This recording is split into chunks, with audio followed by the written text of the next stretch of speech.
Drop a line and catch some fresh fish. It's more of Go Fish with Mike Buck. Brought to you by POP Fishing and Marine at Pier 38 in Honolulu's Fishing Village. Right here on AM 690 KHNR. Yeah, so sometimes it kind of feels like you're doing a chicken dance, I know. Anyway, it's like I was telling you, welcome back to our final segment today. As you know, the program is brought to you in part by the Western Pacific Regional Fishery Management Council. We try to bring you up to speed on what they need to do their job and also to share you exactly what this council does. First of all, it's the largest of the fishing councils in the country. And it encompasses a huge piece of real estate here in the Pacific besides the main Hawaiian Islands groups. And to that end, we can be a very big service and value from time to time, and we can also be a problem from time to time. So, you know, you've heard the old thing when you're a kid, garbage in, garbage out on statistics and reports and surveys and everything.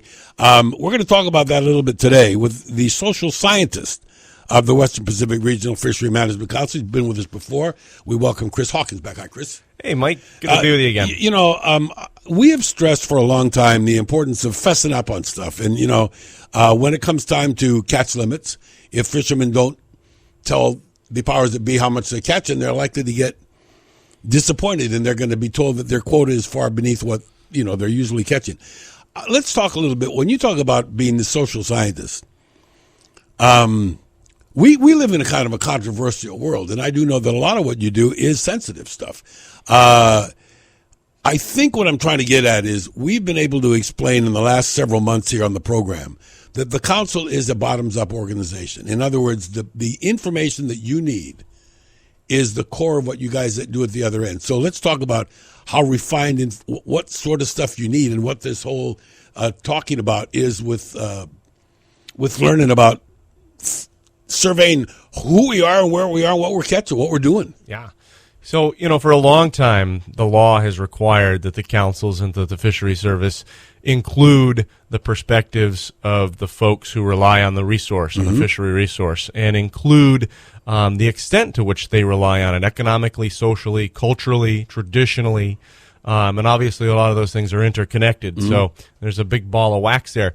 And I would say for a long time, even though the laws required us to bring that information into the fold and to use it to analyze alternatives to get the job done, the councils in general and the fishery service in general hasn't done the best job in terms of the social sciences, even though, again, we're required to do it. And so, well, we've learned a little bit at the Fishers Forums. Yes. Because people come to these forums and they voice their concerns, which is what they're for.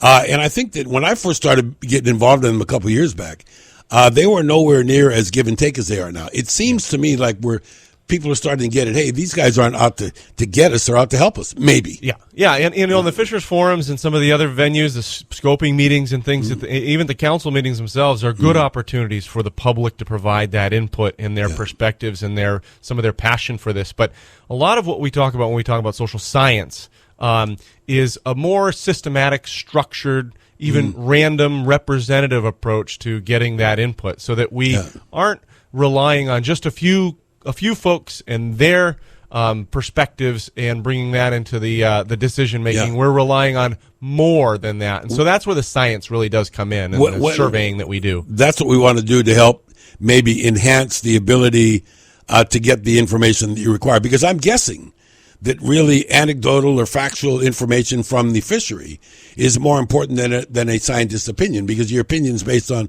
the information you can gather, right? It's like the cart before the horse thing and vice versa. Yeah, and so what we're trying to do is take that anecdotal information and make it get more scientifically collected. And so, you know, one or two people, hey, that's easy to dismiss. And it's easy to say, well, you didn't talk to the right one or two people. If you talk to 100 people or 1,000 people, you would get, you know, probably a better picture of what's going on, and you could subgroup people and things like that. And so that's what we're really trying to do when we're talking about surveying fishermen, is we're not trying to manage the resource based on people's opinions and beliefs. We're trying to bring that information in a systematic and structured way in alongside the biological and the ecological information that we have to make a well-rounded decision. I think that's the biggest thing that I get as a social scientist. You can't manage the resource by opinion. That's not what we're trying to do. And you know, what's interesting about this is it just may be that the events of today and in the last year or so have called out the need to really button some of this stuff up and make some decisions. We're having a lot of people from one island to another that are arguing about the fishery, who's taking what from where. And now I think that it has become clear that there are certain areas that really have the right to be contentious because their source of food's being affected. And there's nothing more near and dear to us than breathing the air and drinking the water and eating the food. We spent a lot of time talking about Hawaii here in Hawaii, obviously, but as you mentioned earlier, our region includes places like American Samoa, where the folks have been on their land and using their waters for maybe 3,000 years. Right, and so, we do have to remember that. Here in Hawaii, it goes back maybe 1,000 years. That's not an insignificant amount of time, and the people have a right to be passionate and to be involved in this. And it is their resource that we are managing on their behalf. So we want their opinion, and we want their input. What about this? This is really cool. I've noticed, and I've talked to a lot of you guys, as you know, and we've spoken before. It seems like what might have seemed like kind of helter-skelter or willy-nilly back in the day was pretty structured. It was kind of like a ballet. There were people that knew when to take what species, when to take what size, who can take it, what areas shouldn't be. And all of this information, which we assumed was lost and far gone, we're finding that some of it's available. Yeah, and I think even more interesting and important is that we know that those old techniques work to manage the resource, and they may because have people lived. They right? may have been in an era where there's fewer people and things like that. Maybe not. I mean, there's some evidence that there was a lot of people here on this island back in the day. What we've got to do a better job, I think, is bringing it into the modern management fold rather than just giving the lip service that the traditional ecological knowledge is important. How do we create a management process where we, in a structured, formal way, bring that information into consideration? And that's where the council really is working for the next 5 years, is to bring.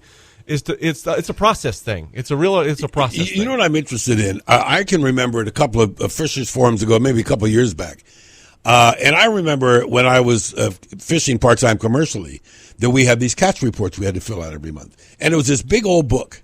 And in between each page, you had to put a piece of carbon paper, okay? Mm-hmm. Carbon paper. You know what that is, right? Mm-hmm. Okay, so I'm thinking that nowadays, all of these things are being able to be done electronically. You can go and file your report online. And in a lot of cases, it's the children and actually grandchildren of some of the fishermen that are doing this. But I think that what my audience would be keenly interested in is the way technology is really structuring and helping you guys do what needs to be done. That's a really great question, because there are a number of opportunities now that technology is providing fishermen to make it much easier for them to report. In other parts of the country, have been these apps that have been developed for your phone or your tablet. So you're out fishing. You're a charter fisherman. You're out fishing and you catch a marlin. Well, the app might have a series of pictures, and one of them might be a marlin. So you click on that, and then it just asks you for the approximate size, and from that it can populate the weight, and then you can hit upload, and it uploads through the cloud into your catch report thing online. And then when you get back to the dock, even before you get back to the dock, you can hit submit, or at the end of the month you submit the whole thing. It's already populated in the system, and you submit it to the state, whatever state you live in. That's the sort of thing that I think are making people's lives a lot easier in terms of reporting. Absolutely. And the other night, the last Fishers Forum a couple of weeks back, there were 4 different presentations on stock assessments, and showing, I saw people very, very skeptical in the beginning, thinking these 4 little young ladies that are doing their thesis on this stuff. But when they understood the technology that was at their fingertips and how important it was to digitize thoughts and reports, they were able to really make an educated guess at certain areas that was probably pretty good. Yeah. And all it's going to do is get better. There are a lot of examples in the country where bringing fishermen's information that they had previously been really concerned about sharing with the state or the feds, bringing that information into the fold has resulted in additional harvest for them, because the more fish that we know are coming out, the more we can say that are in there to begin with. And so I think there's a sea change going on. Even here in Hawaii, I've heard more and more people recently saying that they would be not adverse to even a non-commercial fishing license. They would be not adverse to participating in more surveys to get their their opinion about things. So I think there's a dawning realization. Interesting you say that, because I can tell you that when they first came out with that assessment, that ramp sticker, which was a little triangular decal that you had to put on your trailer to use the boat ramps. And they earmarked the funds for maintenance of the boat ramps, and it really did. And so now they're able to say, all right, if you're really going to do this, I mean, everybody's been skeptical about information, sharing information, or being accountable to anybody. So there's this big concern that the catch reports are being sent to the IRS so the IRS can tell them how much money I'm making. Totally untrue. That's been covered. Now, the next thing is, and where you're going to get validation, as you mentioned this earlier, if you talk to guys that are bottom fishermen, ground fish we call it in the surveys, but bottom fishing is what you all call it. They were pleasantly surprised that their input actually increased their quota of catch allowance, shocked everybody in it, but you talk about how that's quite possibly going to happen in other areas, like the green sea turtle and others down the road. Yeah. How do we manage the resource without understanding what's being taken, how many folks are out there on the water fishing, what their interests are in terms of infrastructure and bag limits and things like that? I mean, how do you manage it absent some of the basic information that we don't have? Yeah. And, I'll be honest with you, one of the reasons it's tougher for us is here as me as a social scientist is we don't have a frame of people to just pull from to do our surveys like other states do because they've got a fishing license. Yeah, that's we have to bother people at the beach and ask them for their name and address sometimes. But how else are we going to do it? How else are we going to understand who you are to send you a survey and to bring you into the fold? And those of us that have been able to be in California, in Oregon, in Washington State, in Alaska, it's so structured. And when you go there to catch salmon, you got to get the tag for that trip. Right. And everybody does it because you have to. And we don't do any of that here. I think we are the only state in the union that doesn't have some sort of registration for fishing. That's correct. And there's been a tremendous pushback for all of these years, and I see finally where people are saying, well, it's not so much the money, it's so much invasion of what they consider privacy. Other people don't feel that. In other words, would you agree that you can go along, let's say a fish game guy is driving along the street in Klamath, Oregon, and he sees a guy fishing. I mean, the guy expects the ranger to come up and say, how you doing? What's in your creel? Let me see your tag. And they're happy to provide that information most of the time. Most of the time, they are happy. No, and unless they're a poacher. Yeah, exactly right. Well, and then you might be subject to get caught. And here in Hawaii, we don't know if and when that might come to pass, that there is a non-commercial fishing license. And so, what the council is really looking to do over the next year or so is to start to build our own, what we're calling a contact database. Like a base, sure. For fishermen. And the important thing about that contact database is to make it as representative as possible, because we know not all non-commercial fishermen are the same. Some are motivated primarily for recreation, for sport and pleasure, but some aren't. Some are motivated more for the cultural aspect of it, to pass along those. Do we have shore casting, netting, trolling? I mean, is it going to try to cover the whole fishery? I think what we're probably going to do at the council, because we're primarily a federal waters entity, is we're going to start with your boat-based fishing. Yeah, and even in that, you've got different motivations for going fishing: subsistence, sustenance, not commercial, but more on that sort of what we call recreational expense, where you might sell a few extra fish if you can to make up for gas and bait. That's not a commercial. You're not motivated for profit in there. So what we're trying to do is make our contact database as representative of as possible, so that when we go and get perspectives and attitudes and knowledge and values from people, we have a really good mix, so that we can report back to the council and to others. We didn't just get one group of those. And I know the council, everything the council does, you assign some sort of a timeline to, and you put some sort of different stratas or different levels you want to reach. Where are we now in the studies that you're doing right now? What point are we in the information gathering part of it? So there's different projects going on. I'll just give you an example of one. We're working, as your listeners might know, on taking a look at the yellowfin ahi commercial minimum size issue. And so in terms of social science, we're just sort of getting started on that. We've done some some interviews with folks out in Waianae, for example, in some of those communities out on the western part here on Oahu, to try to understand the importance to some people of having those smaller ahis available in the commercial market. Because again, you can go catch them if you want, any size. There's no regulation against that. Yeah, let me interrupt there because I can tell you, gang, I was the MC at the Fishers Forum that addressed this very issue. There's a great movie. Some of you have seen it already. We've played audio clips of it. Chris can get to brag on in the middle. This is the work that sort of indicates, and most of us agree, that there's more than anecdotal evidence to suggest that we have a resident local ahi population. That's ours, right? That's part of it. That I would say that's an accurate statement. Now the next part of it is that everybody was thinking, oh, here comes a big bad council and the fisheries, and they're going to limit the size that we can take to eat, and that was not the case. What's really talking about is the size of marketable, sellable ahi is going to increase, according to what the scientists give us an idea of what size they need to be so they can start reproducing, right? Well, I wouldn't say it's going to increase. I would say that's what they're looking at. Yeah. And the state has to, act, I would think, first, because the council needs to put into complementary regulations so that we're all on the same page. And the state right now has a minimum commercial size of 3 pounds. I got to tell you, the feds don't have anything. Yeah, but I got to tell you that I am much more certain now that the very fishermen that this will affect are the ones that are most in favor of this. All of the commercial guys that were at the meeting, at the council, it would affect them. But they said, we need to do this.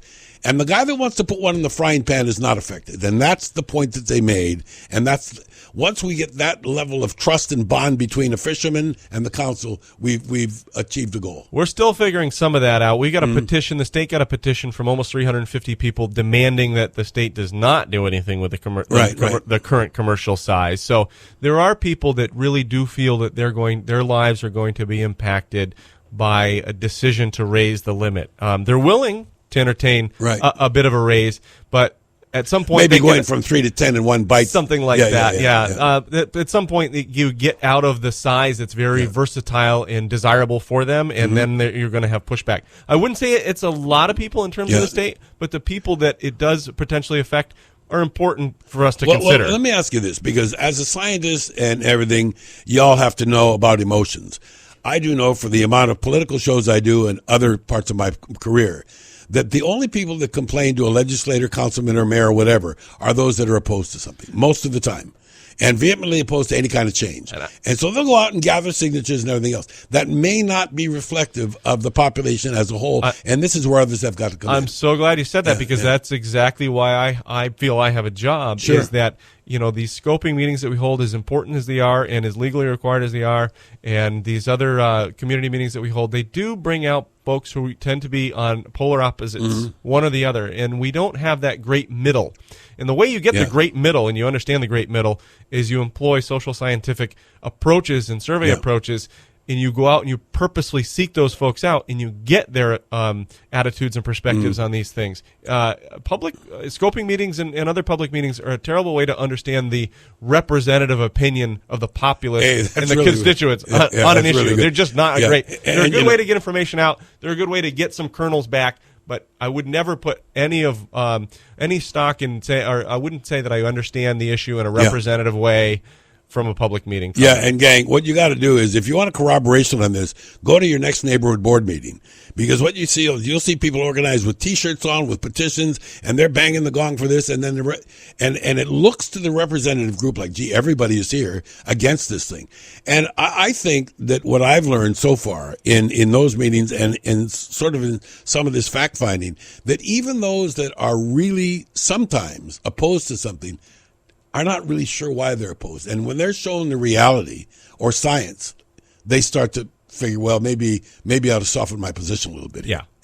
And I think similarly, a lot of folks really do try to manage for the average as well. And there is no average if you think about it. I mean, there is no average fisherman, there is no average camper, there is no average anything when it comes to these things. You look at boats on a lake, and you count the number of sailboats and the number of rowboats and the number of motorboats, and then you try to find the average boat, you're going to get a boat that has half an engine, half a sail, and one oar. I mean, that's it's like the survey says three and a third kids in every household. Right.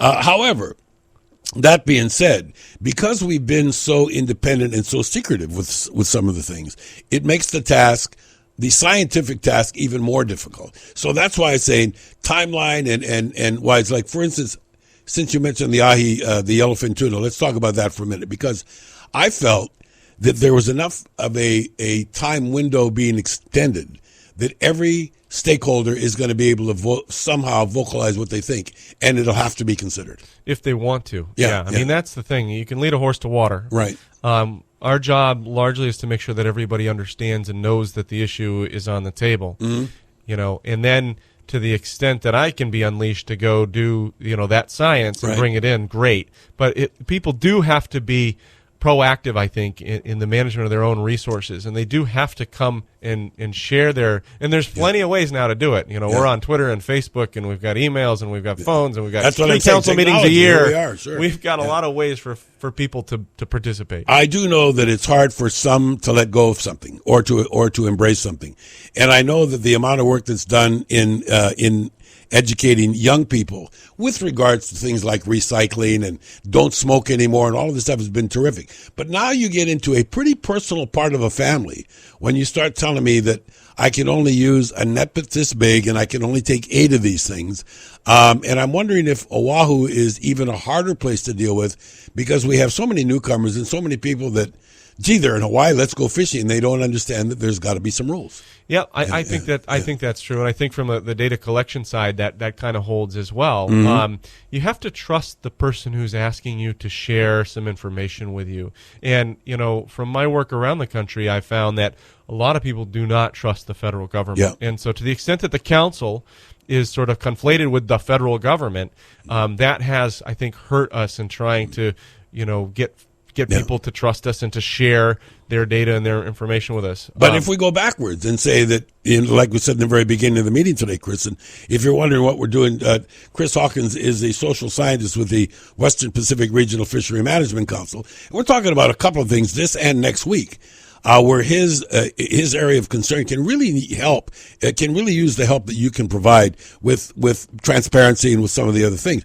I kind of think that even the most liberal of us with regards to wanting to have controls or lack controls know that when you go fishing, you have to go further.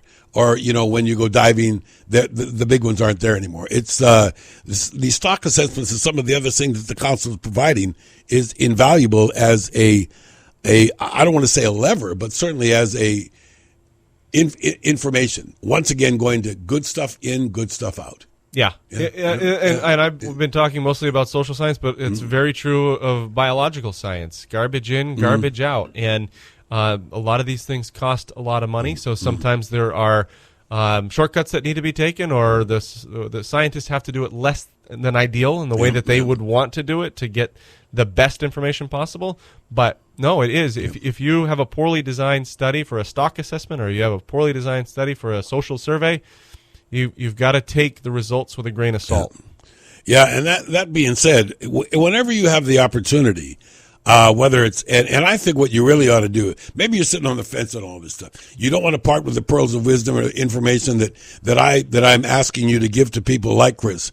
But I think going to WPCouncil.org will really open some eyes. I mean, the work that's being done, and whoever's managing your website, but what a great job's been done with that. Do you agree? I would, and I think you're only going to see improvements in the future as we bring more of our expertise and put it on the web. I'm really not on there yet, and I will be. And so, I think it is a very good website amongst the councils, the 8 different councils. Let's make sure before we finish this particular get-together, Chris, that people understand the difference between the scientific part of the stock assessments that goes on in one part of the council and what you do, the social science, which is much more, I think, down to earth and personal than some of the cold hard stats of other areas. Yeah. So if you just step back and you think, what is science? Mm-hmm. What is the process and methodology of science? You can apply it to what I do, and you can apply it to what the biologists do. Yep.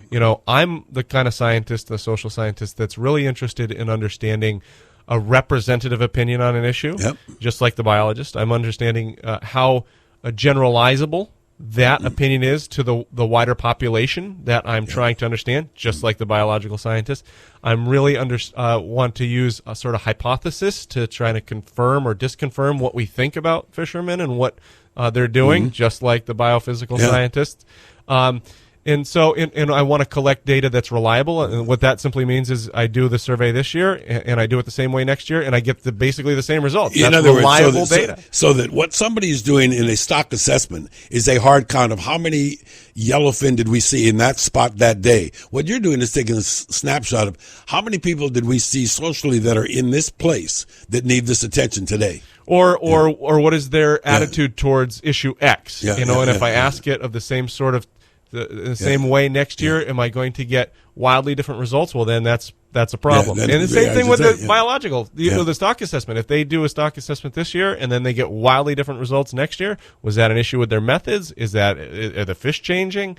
And so the same principles do apply. It's science, and we try to do it in a structured, systematic way, so we believe the results that we're getting. Sounds a lot easier than it is. I know how hard you guys work. Chris, thanks so much for joining us today. Appreciate it. We'll see you again real soon. Great. Okay, when we come back, well, first of all, we're done. We'll see you next week. But I want to remind you, and I want to thank everybody from POP Life Raft and Marine Safety for that little chit-chat about putting that sticker on all of your stuff so we don't go looking for you when you're not lost. And go to WPCouncil.org and find out what Chris and I are talking about. And if you want to hear something or see something on the program, let us know. The Mike Buck Show at AOL.com is the best way to do it. And you can also go to the council link and find out about events and all kinds of different things. Really interesting. Let the kids see it. It's so informative and so easy to interact with. Okay, so for everybody at POP Fishing and Marine, Life Raft and Marine Safety, and Nico's and the WP Council, I'm Mike Buck. See you next time on Go Fish. Have a great weekend. Aloha.